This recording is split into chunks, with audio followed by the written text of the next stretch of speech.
Magandang tanghali mga kapatid. Ipinagdiriwang sa linggo ang araw ng mga tatay, papa, daddy at itay.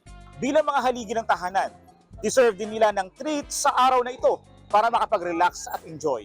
Kayo mga kapatid, anong plano nyong gawin para sa inyong tatay sa Father's Day? Tara samahan niyo ako at magtatanong tayo. Dito.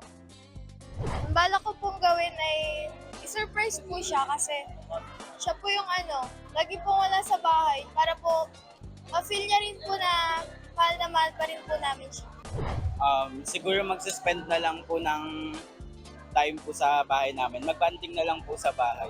Siyempre po, aalagaan ko po siya sa pag-uwi ko po sa Bicol. Yung pangingisda po namin, siyempre banding naman na po namin yon. Titreat ko po siya para maging masaya siya sa Father's Day. Gagawa kong cake. Tsaka hindi naman sila yung material. Hindi naman material. At least, nakaka-appreciate naman ng maliit na bagay. Happy Father's Day po and wish po na mabuhay ka po hanggang sa gusto mo po and yun po, palagi kang mag-ingat.